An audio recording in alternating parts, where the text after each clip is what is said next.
வணக்கம். நான் உங்கள் மோசஸ் உலக ஜோதிட வாஸ்து கன்சல்டன்ட் சென்னையிலிருந்து. என் உயிரான ஈசனை முன்னிறுத்தி அவனாலே அவன்தால் வழங்கி கும்பராசிக்கு இந்த ஜூலை மாதம் எப்படி இருக்க போது தான் இப்போ பார்க்க போகிறோம். ஏன்னா இங்கே ராசி அதிபதியான சனி பகவான் பார்த்தீங்கன்னா 2ல் இருக்கார். ஸோ அப்போ 2ல் இருந்து உங்களுக்கு தேவையான விஷயங்கள், ஏன்னா அவர் பார்த்தீங்கன்னா 12க்கும் அவர் தான் ஓனர். அப்போ 2ல் இருக்கும்போது என்னென்னாக்கா குடும்பத்துக்காக ஒரு விரயம், படிப்புக்காக விரயம், இந்த மாதிரியான நிகழ்வுகள் வந்து நடந்துக்கிட்டே இருக்கும். ஸோ மேலும் பார்த்தீங்கன்னா உங்களுடைய கும்பராசிக்காரங்களுக்கு இந்த காலகட்டத்தில் என்னென்னாக்கா குழந்தைகளை பற்றின அதிகமான சிந்தனை இருக்கும்.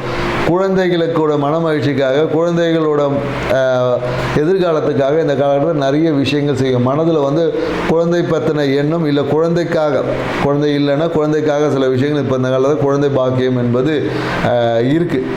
ஸோ அதனால் குழந்தைக்காக, குழந்தைகளோட மகிழ்ச்சிக்காக நிறைய டைம் ஸ்பெண்ட் பண்ணுவாங்க, குழந்தைகளோட நிறைய நேரங்களை செலவழிப்பார்கள். மேலும் என்னென்னாக்கா நீங்கள் என்னென்னா உங்களுடைய முயற்சிகள் எல்லாமே வெற்றி அடையும், ஆனால் உங்களுக்கு அது கிடைக்காது.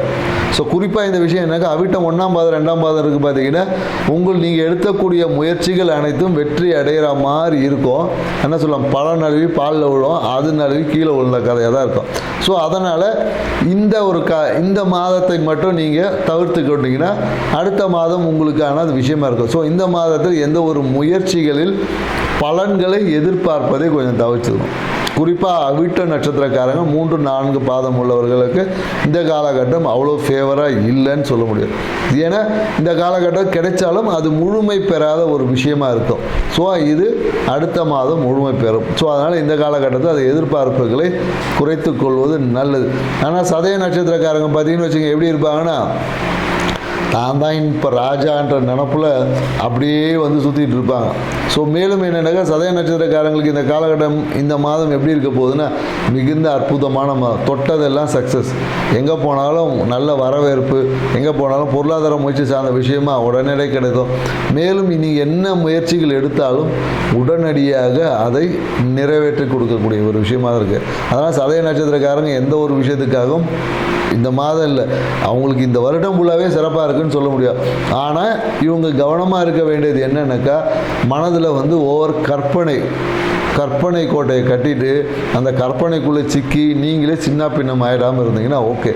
ஏன்னா ராகு பகவான் உங்கள் ராசியிலே இருக்கார். அவர் என்ன பண்ணுவார்னா அதிகப்படியான பேராசையை தூண்டி விட்டுருவார். ஆசை என்பது ஏற்புடையது, பேராசை என்பது பெரு நஷ்டத்தை கொண்டு போய் விட்டுரும். அதனால் நீங்கள் ஆசைப்பட்ட விஷயங்கள் எல்லாமே நடக்கும். பேராசைப்பட்டீங்கன்னா பட்டதும் ஆசையும் போயிடும். ஸோ ஆசையால் கிடைத்த அந்த விஷயங்களையும் உங்களால் அனுபவிக்க முடியாமல் போகும். அதனால் கும்ப ராசிக்காரர்கள், குறிப்பாக சதய நட்சத்திரக்காரங்க இந்த விஷயங்களுக்கு மிகுந்த எச்சரிக்கையாக இருக்கணும். மேலும் பார்த்திங்கன்னா புரட்டாதி நட்சத்திரக்காரங்க பார்த்தீங்கன்னா அவங்களுக்கும் பார்த்தீங்கன்னா இந்த காலகட்டம் வந்து மிகுந்த சூப்பரான காலகட்டம் சொல்லலாம். எங்கே போனாலும் தொட்டதெல்லாம் காசு வர வேண்டிய இடத்துல, எதிர்பார்த்த இடத்துல, எதிர்பார்க்காத இடத்துலலாம் காசு வந்துடும். ஸோ அப்போ அந்த மனம் என்பது என்னென்னாக்கா நமக்கு நிறைய கிடைச்சா எப்படி இருக்கும், ஓவர் நம்ம லக்ஸரி ஆகிடுவோம். நமக்கு என்னென்னாக்கா ஓவர் அகம்பாவம் கூடிடும். அகம்பாவத்தை புரட்டாதி நட்சத்திரக்காரர் குறைத்து கொண்டார்கள். ஏன்னா இந்த மாதம் இல்லை, இனி வரக்கூடிய ஒவ்வொரு மாதம் உங்களுக்கு சிறப்பான மாதமாக இருக்குன்னு சொல்ல முடியும். ஏன்னா இவங்களுக்கு மனசில் நினைத்த காரியங்கள் எனக்கு ஆன்மீகம் இருக்கும். இவ்வளோ நாள் குலதெய்வத்தோட சப்போர்ட்டே இருந்திருக்கு, இப்போ குலதெய்வ சப்போர்ட் இருக்கும், இஷ்ட தெய்வத்தின் அனுகிரணம் இருக்குது, எல்லாமே இருக்குது. அப்புறம் என்ன இருக்கும், நமக்கு என்ன இருக்கும், எல்லாம் கிடைச்ச உடனே நம்ம இறைவனை மறந்துடுவோம், குருவை மறந்துடுவோம். ஸோ அப்போ என்ன எனக்கா அதுவே உங்களுக்கு பிரச்சனையாக மாறிடும். ஸோ அதனால் உங்கள் வாழ்க்கையில் நீங்கள் எந்த உச்சத்தை அடைந்தாலும் இந்த காலகட்டத்தில் குறிப்பாக கும்பராசிக்காரங்களும் சரி, பூரட்டாதி நட்சத்திரக்காரங்களும் சரி, குரு வழிபாடு தான் உங்களுக்கு ஏற்புடையதாக இருக்குது. உங்களுடைய குழந்தைகள் நலனை நீங்கள் எந்த அளவுக்கு பேணி கேட்குறீங்க அந்த அளவுக்கு உங்கள் பொருளாதார உயர்வு என்பது கிடைக்கும். நீங்கள் எதிர்பார்த்த அந்த தொழில் இருக்கிற லாபம் வந்து பல மடங்காக பெருகும். ஸோ அதனால் நீங்கள் எப்போதும் உங்களோட குரு வழிபாடை நீங்கள் கடைப்பிடித்தே ஆகணும். குருவை விட்டீங்கன்னு, குரு உங்ககிட்ட கெட்டால் நீங்கள் எங்கே இருப்பீங்கன்னு உங்களுக்கு தேடி தான் பார்க்கணும். ஸோ அதனால் குரு வழிபாடை எந்த காரணத்தை கொண்டும் கைவிட்டுறாதீங்க. குருவோட ஆசீர்வாதத்தை எப்போதும் பெற்றுக்கொண்டே இருங்க. மேலும் என்னன்னாக்கா இந்த டாக்குமெண்ட்ஸ் அந்த விஷயத்தில் ஏதாவது டூப்ளிகேட் டாக்குமெண்ட் போடலாமா, அந்த மாதிரியான ஏதாவது விஷயங்கள் நடப்பதற்கான சாத்தியக்கூறுகளும் இருக்குது. ஸோ மிகுந்த கவனம் செய்ய. டாக்குமெண்ட் குறிப்பாக கும்பராசிக்காரங்க இந்த காலகட்டத்தில் ஏதாவது டாக்குமெண்ட்டை வச்சு லோன் வாங்குறீங்கனாலும், டாக்குமெண்ட்டை வச்சு ஏதாவது ரெஜிஸ்ட்ரேஷன் பண்ணனாலும், ஏதாவது ஒரு ஓவர் கான்ஃபிடென்ட்டை ஏற்படுத்தி ராகு பகவான் பிரச்சனையில் சிக்க விட்டுருவார்.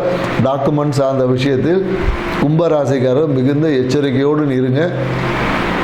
அதுதான் உங்களுக்கு நல்லது. இந்த மாதம் இல்லை, இனி வரக்கூடிய அடுத்த 3 மாதமும் மிகுந்த எச்சரிக்கையோடு இருக்கணும். ஸோ கவனமாக இருங்க. நாங்கள் சொன்ன இந்த தகவல் உங்களுக்கு பிடிச்சிருக்கோன்னு நினைக்கிறேன். பிடிச்சிருந்தால் சப்ஸ்கிரைப் பண்ணுங்கள், லைக் பண்ணுங்கள். மீண்டும் நாம் இது போன்ற நல்ல தகவலோடு மீன ராசியை சந்திப்போம். நன்றி, வணக்கம்.